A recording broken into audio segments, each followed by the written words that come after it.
आर्यन की गिरफ्तारी pre plan थी।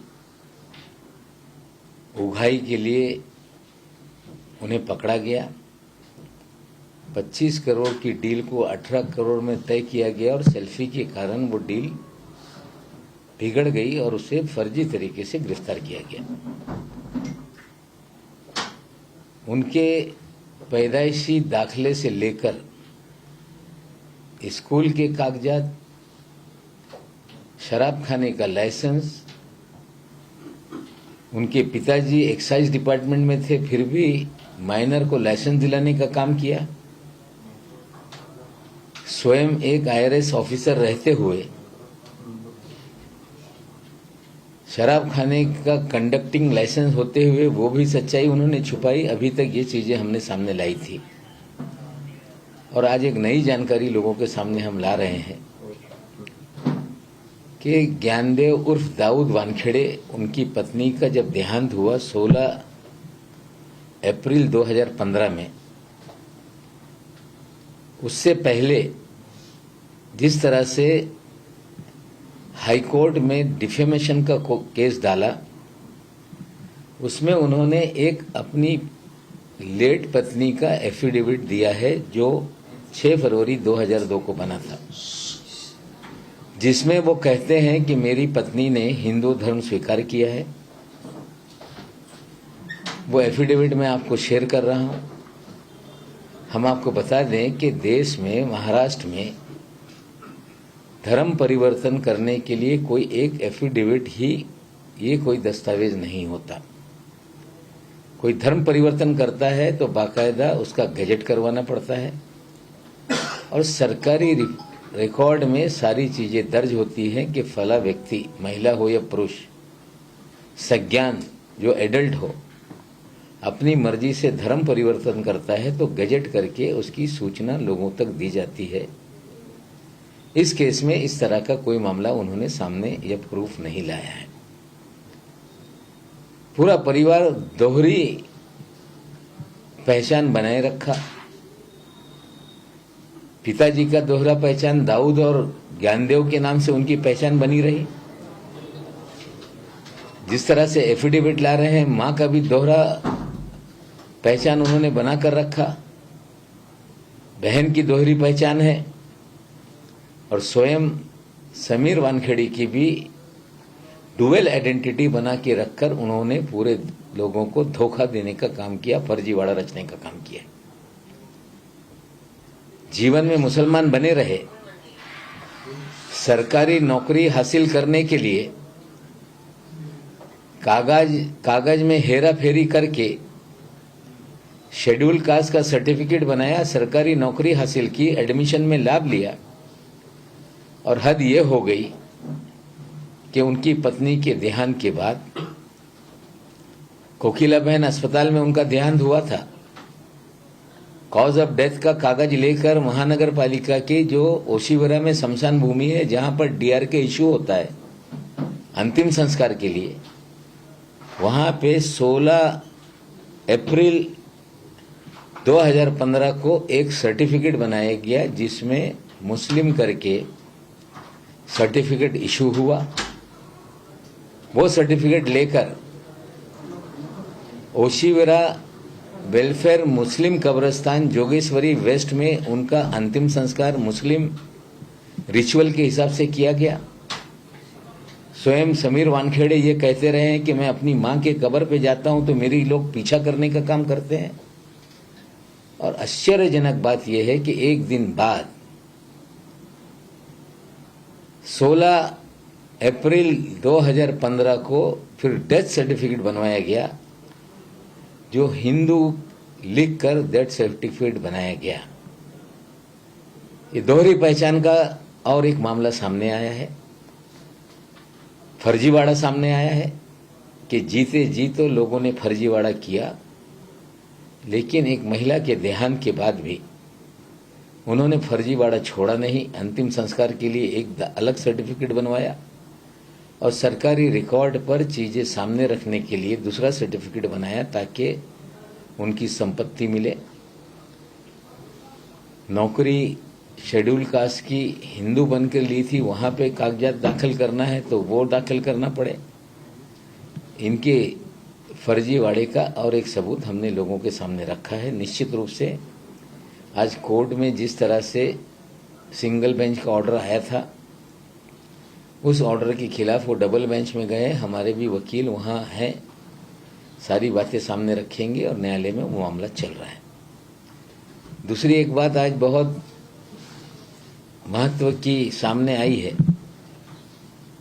कि मुंबई शहर के पूर्व कमिश्नर परमवीर सिंह, जो मुंबई के कमिश्नर थे, बाद में उनका तबादला होमगार्ड में कर दिया गया। उन्होंने पूर्व गृह मंत्री अनिल देशमुख पर एक आरोप लगाया कि 100 करोड़ की उगाही का उन्हें टारगेट दिया गया था, जो कि मामला अदालतों में है। आरोप लगाने वाला स्वयं फरार हो गया।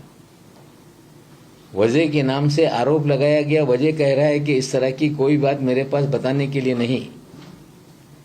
स्वयं परमवीर सिंह जी ने चांदीवाल कमीशन के सामने कोई भी हमारे पास दस्तावेज नहीं या कोई प्रूफ नहीं जो हम सिद्ध कर पाए, फिर भी अनिल देशमुख जी को सीबीआई ने, ईडी ने मामले में उलझाकर उन्हें गिरफ्तार किया हुआ है। न्यायालयीन लड़ाई है, लड़ी जाएगी।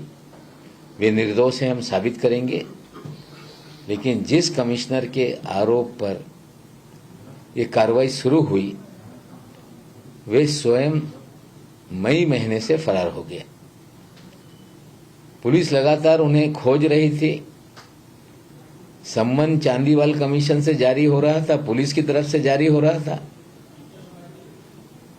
5 मामले उन पे दर्ज हुए। एक मामला गोरेगांव में उगाही का, दूसरा मरीन ड्राइव पुलिस स्टेशन में उगाही का, कोपरी में थाने नगर पुलिस स्टेशन, बाजारपेट पुलिस स्टेशन, 4 उगाही के मामले उन पे दर्ज हुए हैं। एक अपने जूनियर को प्रताड़ित करने का मामला दर्ज हुआ है। और ये सारे मामले होने के बावजूद वो देश में कहीं छुपे हुए थे, वो उन्हें ही पता है। आज वे आ रहे हैं पुलिस के सामने। लेकिन वे कब आए? जब मुंबई पुलिस ने, महाराष्ट्र पुलिस ने उन्हें भगौड़ा घोषित करने का काम किया। उनकी संपत्ति क्रुक करने तक मामला पहुंच गया। उसके बाद वे सुप्रीम कोर्ट गए और कहने लगे कि मेरी जान को मुंबई पुलिस से खतरा है। कोई कमिश्नर को, जो उसका अगवा रह चुका हो, उसे उसकी जान को खतरा हो सकता है। ये बहुत ही आश्चर्यजनक बात है। सुप्रीम कोर्ट में उन्होंने कहा है कि मुझे गिरफ्तार ना किया जाए, लेकिन कोई कितना भी बड़ा व्यक्ति हो, अगर गुनहगार होगा तो गिरफ्तारी होगी। अगर कोई कानूनी अड़चन है तो निश्चित रूप से सरकार उसे दूर करने का काम करेगी। जिस तरह से कमिश्नर रहते हुए, थाने के कमिश्नर रहते हुए उन्होंने उगाही का मामला किया, मुकदमे दर्ज हैं, कार्रवाई शुरू हुई है। न्यायालयीन लड़ाई है, वो भी सरकार लड़ेगी। लेकिन भगोड़ा घोषित करने से पहले वे नहीं सामने आए, ये सच्चाई है। आज सामने आए हैं। निश्चित रूप से पुलिस न्यायालयीन लड़ाई जो होगी वो भी लड़ेगी। और उन्होंने जो काली करतूतें की हैं, निश्चित रूप से उनके खिलाफ कार्रवाई होगी। कल एक और फैसला कैबिनेट ने लिया केंद्र के सरकार के, जिसमें 3 कृषि कानूनों को रिपील करने का निर्णय कैबिनेट ने लिया है। साथ ही साथ एक और निर्णय केंद्र की सरकार ने लिया, जो प्रधानमंत्री गरीब कल्याण अन्न योजना है, जो कोविड के समय से इस देश में शुरू हुई, उसकी मुद्दत मार्च 2022 तक बढ़ाने का फैसला केंद्र की सरकार ने लिया है। निश्चित रूप से जो भी फैसले सरकार ले रही है, चाहे पेट्रोलियम प्रोडक्ट के एक्साइज कम करने का फैसला हो, चाहे 3 कृषि कानूनों को वापस करने का फैसला हो, चाहे मुफ्त में राशन मार्च के आखिर तक बांटने का हो। आप लोगों को पता है कि फरवरी मार्च में देश में 5 राज्यों में चुनाव होने वाले हैं और चुनाव की हार के डर से ये सारे फैसले लिए जा रहे हैं।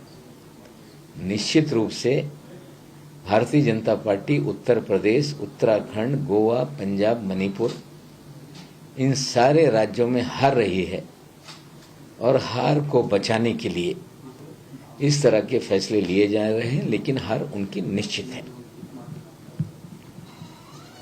आपल्याला 6 ऑक्टोबर पासून एनसीबीचे अधिकारी समीर दाऊद वानखेडे यांच्या फर्जीवाडा उघड करण्याचं काम आम्ही सुरू केलं होतं। गेल्या 50 दिवसात ज्या पद्धतीने आर्यन खानला किडनॅप करण्यात आला, 25 करोडची डील 18 कोटीमध्ये झाली, ते उघडकीस झाल्यानंतर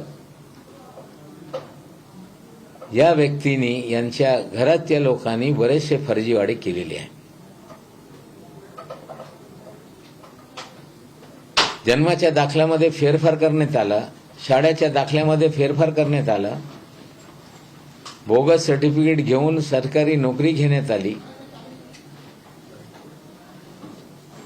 अल्पवयीन असताना त्यांच्या वडिलांनी समीर वानखेडे यांच्या नावाने परमिट रूमचा लायसन्स घेतला, IRS अधिकारी असताना केंद्र सरकारकडे सगळी माहिती लपवण्यात आली। हे सगळी माहिती लोकांच्या समोर आणल्यानंतर आज पुन्हा एक माहिती लोकांच्या समोर आम्ही ठेवतोय। ज्ञानदेव उर्फ दाऊद वानखेडे यांनी त्यांच्या पत्नीचं निधन झाल्यानंतर त्या कोकिलाबेन हॉस्पिटलमध्ये त्यांचं निधन झालं होता। कॉज ऑफ डेथच्या सर्टिफिकेट घेऊन महानगरपालिकेकडून 16 एप्रिल 2015 साली अंतिम संस्कार करण्यासाठी DRK मुस्लिम महिला असा सर्टिफिकेट तयार करून ओशीवारा इथल्या ओशीवारा वेलफेअर मुस्लिम कब्रस्तानमध्ये त्यांचा अंतिम संस्कार करण्यात आला। स्वतः समीर दाऊद वानखेडे सांगत होते, माझी आई त्या दफनभूमीमध्ये दफन असताना त्यांना मी तिकडे कबरीवर जात असताना काही लोक माझा पाठलाग करताय। मग धक्कादायक असं आहे की एक दिवसानंतर 17 एप्रिल रोजी 2015 साली महानगरपालिकेच्या डेथ सर्टिफिकेट काढत असताना हिंदू या नावाने हे सर्टिफिकेट काढण्यात आला। म्हणजे हे परिवार मुस्लिम असताना ड्युअल आयडेंटिटी हे ठेवत होते। म्हणजे जीवन जगत असताना मुस्लिम आणि सरकारी लाभ घेण्यासाठी मागासवर्गीयांचा दाखला काढला होता, त्यासाठी सगळे रेकॉर्ड त्यांनी त्या पद्धतीचे तयार केले। फर्जीवाडा त्यांनी सुरुवातीपासून केलेला आहे। निश्चित रूपाने जात पडताळणी समितीकडे हा विषय इन्क्वायरी सुरू आहे। जे एक्साइज डिपार्टमेंट आहे तिकडे त्यांनी ज्या पद्धतीने ज्ञानदेव दाऊद वानखेडेंनी फर्जीवाडा करून परमिट काढला त्याच्यावर इन्क्वायरी त्या डिपार्टमेंटने सुरू केलेला आहे। SITच्या माध्यमातून खंडणीच्या प्रकरणाची इन्क्वायरी सुरू आहे। म्हणजे हे सगळी लोक त्यांच्या बहिणीचे सर्टिफिकेट असतील, स्वतः समीर वानखेडेचे सर्टिफिकेट असतील, आईच्या मृत्यूचा दाखला असेल, ज्ञानदेव दाऊद वानखेडे यांचे सगळे कारभार असेल, सर्व ठिकाणी यांनी फर्जीवाडा केलेला आहे। हे हळूहळू स्पष्ट होऊ लागलेलं आहे। आज दोन्ही कागदपत्र आम्ही लोकांच्या समोर ठेवतो। ड्युअल आयडेंटिटी कुठल्या पद्धतीने हे ठेवत होते याच्यातून आता सगळं सत्य लोकांच्या समोर येऊ लागलेलं आहे। दुसरी एक घटना आहे की मुंबईचे पूर्व कमिशनर ज्यांची बदली होमगार्डमध्ये करण्यात आली होती, बदली झाल्यानंतर परमवीर सिंग यांनी अनिल देशमुख साहेबांवर खोटी तक्रार करून की 100 कोटी वसुलीचा टार्गेट देण्यात आला होता असा आरोप केला। आरोप केल्यानंतर अनिल देशमुख साहेबांनी राजीनामा दिला। चांदीवाल कमिशन गठीत करण्यात आलं या प्रकरणाच्या चौकशी करण्यासाठी. मग कोर्टात जाऊन सीबीआय कडे हे सगळं तपास दिलं पाहिजे. सीबीआय कडे गेला. थडकापडकी सीबीआयने दिल्लीमध्ये गुन्हा दाखल करून घेतला. सीबीआय आणि ईडीच्या माध्यमातून देशमुख साहेबांना अटक करण्यात आली. पण अजून कुठलेही पुरावे कमिशनकडे किंवा कोर्टाकडे, वाजेकडून किंवा परमवीरकडून कुठलेही पुरावे सादर करते आले नाही. म्हणजे राजकीय हेतूने हे सगळ्या कारवाई झालेली आहे. निश्चित रूपाने देशमुख साहेब न्यायालयीन लढा लढणार आहे, ते निर्दोष आहे, आम्ही सिद्ध करू. पण परमवीर सिंग मे महिन्यापासून हे फरारी होते. पोलीस खात्याने त्यांना फरारी घोषित केल्यानंतर ते सुप्रीम कोर्टात गेले. सुप्रीम कोर्टात त्यांनी दाद मागितलं की माझ्या जीवाला धोका आहे, मला अटक होऊ शकते. आम्हाला वाटते जे मुंबईचे कमिशनर होते त्यांना जीवाला धोका वाटते हे कोणीही स्वीकारणार नाही. निश्चित रूपाने त्यांच्यावर 5 गुन्हे दाखल आहे. गोरेगाव, मरीन ड्राईव्ह, कोपरी पोलीस स्टेशन, ठाणे नगर पोलीस स्टेशन, बाजारपेठ पोलीस स्टेशन, त्याच्यातले 4 गुन्हे हे खंडणीचे आहे. एक गुन्हा हे कनिष्ठ अधिकाऱ्यांना फसवण्याचा आहे. त्यांच्या ऐकत नसताना त्यांच्यावर गुन्हा दाखल करण्यात आला.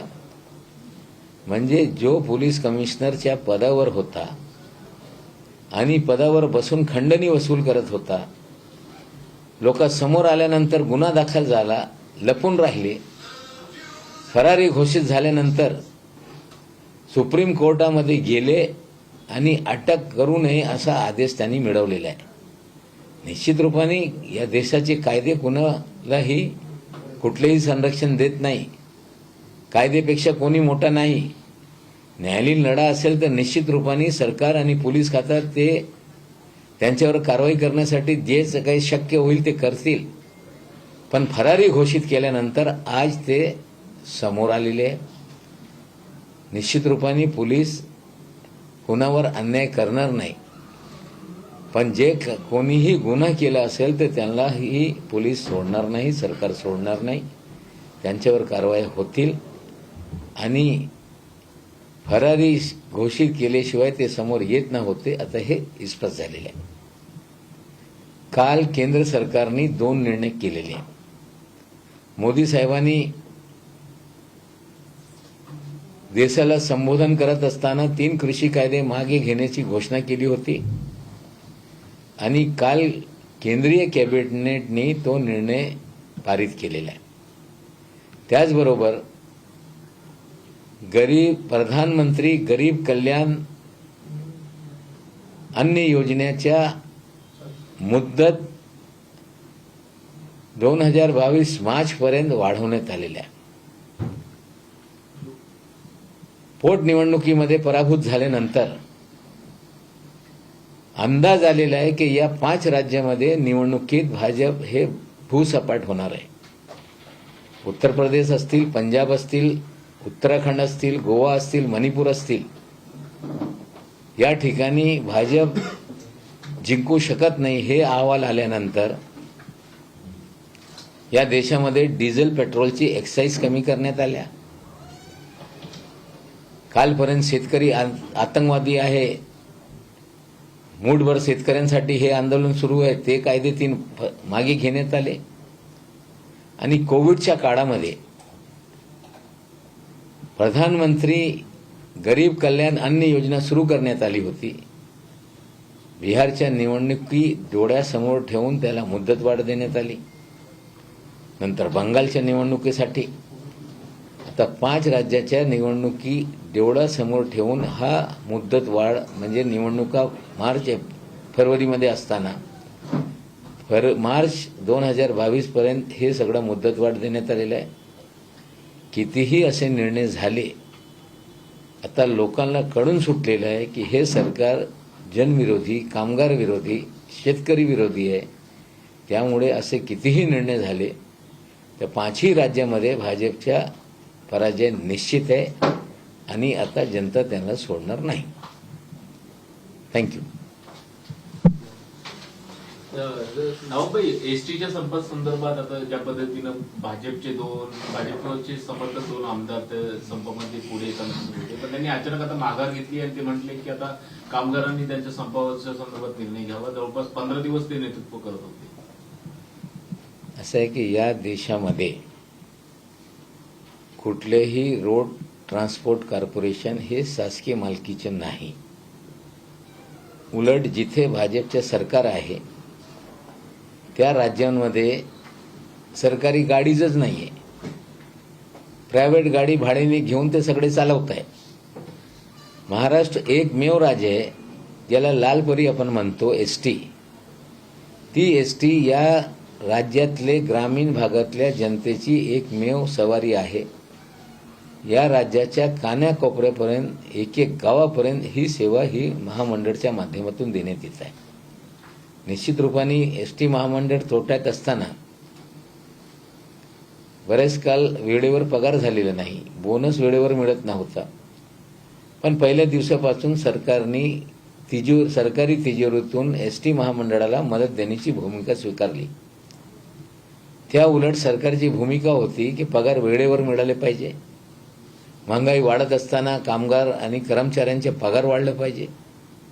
पण ज्या पद्धतीने भाजपची लोक म्हणजे या एसटी महामंडळाला सरकारमध्ये विलीन करा, यांना सरकारी कर्मचारी घोषित करा, गैरवाजवी मागणी घेऊन लोकांना भडकवत होते. आणि जर हा निर्णय सरकारने केला असता तर या राज्यामध्ये विविध महानगरपालिका असतील, नगरपालिका असतील, महामंडळं असतील, ते सगळे कर्मचारी सरकारी कर्मचारी घोषित करा, 7वा वेतन आयोग लागू करा हे मागणी घेऊन पुढे आले असते. जे या राज्यामध्ये उत्पन्नाची स्रोत आहे हे सगळं केल्यानंतर कर्ज काढून पण सरकार यांना पगार देऊ शकलं नसता. ही सत्य परिस्थिती आहे. म्हणजे महामंडळ व्यवस्थित चाललं पाहिजे, त्याच्यातून जास्त पगार दिला तर चांगला आहे. पण सरकारने पहिल्या दिवसापासून भूमिका घेतली की वेळेवर पगार मिळाले पाहिजे, पगार वाढ झालं पाहिजे, बोनस वेळेवर मिळालं पाहिजे. पण भाजपचे नेते लोकांना दिशाभूल करून भडकवत होते. हळूहळू कामगार कामावर जे कर्मचारी आहेत ते रुजू झाले आणि काल सरकारच्या माध्यमातून ज्येष्ठतेनुसार पगारवाढची घोषणा झाली, वेळेवर पगार मिळतील ही घोषणा झाली, बोनस वेळेवर देण्याच्या घोषणा झाल्या आणि कामगार कामावर परतायला सुरुवात झाल्यानंतर त्यांना आता कळून सुटलेलं आहे की आता हे जे दिशाभूल करण्याचं काम होता ते आता पुढे चालणार नाही. त्यासाठी त्यांनी याच्यातून माघार घेतलेला आहे आणि यांचा राजकीय डाव आता लोकांना कळून सुटलेला आहे.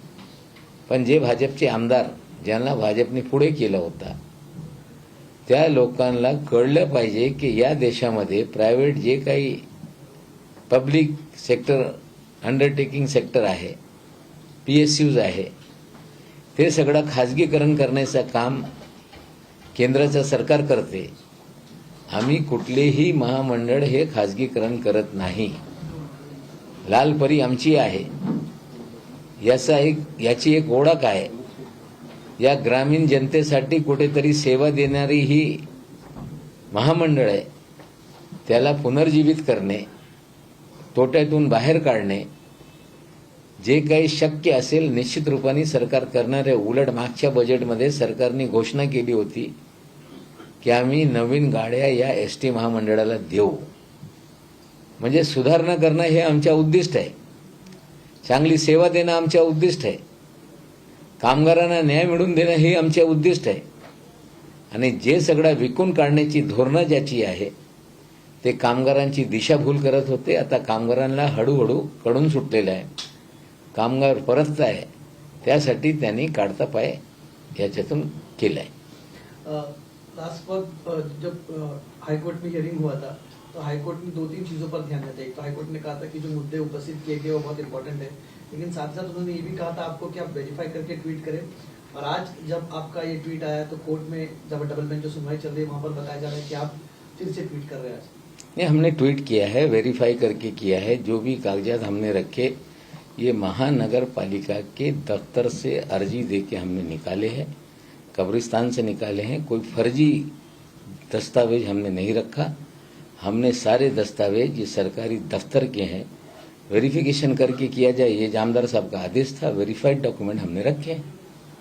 सांसद कोर्ट ने ये भी कहा था कि एनिमोसिटी की भावना है, इसके तहत ये किया जा रहा है। नहीं, देखिए किसकी क्या भावना है, कोई कुछ भी कहे।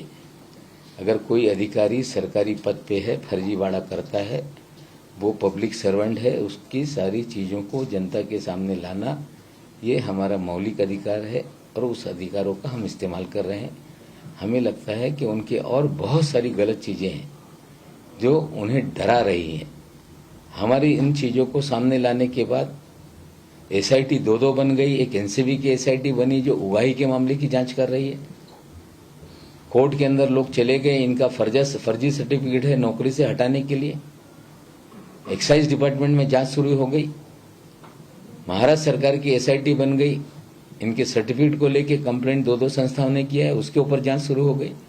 अगर कोई फर्जी आदमी फर्जीवाड़ा करता है, अगर हम जैसे लोग सच्चाई सामने नहीं लाएंगे तो इस देश में लोग फर्जीवाड़ा करके शान से जिएंगे। हमें लगता है ये देश हित में नहीं। जो भी हमने किया है सच्चाई उजागर करने के लिए सारी चीज़ों पर जांच हो रही है और उसके परिणाम जल्द से जल्द आएंगे। सर, परमवीर सिंह पर इतने दिनों से लापता थे, आज अचानक मुंबई पुलिस के सामने पेश हुए हैं। उनको सुप्रीम कोर्ट से प्रोटेक्शन है किसी भी तरह की कार्रवाई से। महाराष्ट्र सरकार इस पूरे मामले को कैसे अब आगे लेके देखिए, ऐसा है, उनको भगोड़ा घोषित करने के बाद वो नमूदार हो गए, वो प्रकट हो गए। सुप्रीम कोर्ट में पहले प्रकट हुए, आज मुंबई पुलिस के पास जा रहे हैं। सुप्रीम कोर्ट ने ये कहा है कि कोई कार्रवाई ना हो। निश्चित रूप से सरकार रखेगी कि इनके ऊपर 4 एक्सटॉर्शन के मामले हैं, एक अधिकारी पे झूठा मामला बनाने का मामला है। अगर कोई कोर्ट इस देश में ये नहीं कह सकता कि कोई अधिकारी हो, नागरिक हो, नेता हो, मंत्री हो, गुनहगार हो और उस पर कार्रवाई ना हो, जो भी चीज़ें हैं न्यायालय के सामने रखी जाएगी। और हमें लगता है कोई न्यायालय गुनहगार को बचाने का काम नहीं करता। Thank you. शुरू हो गया क्या लाइला? लाइला नहीं, इनका है। नहीं, लाइव क्या हो गया? लाइव अब देखो ना, लाइन पे बंद कर, बंद कर।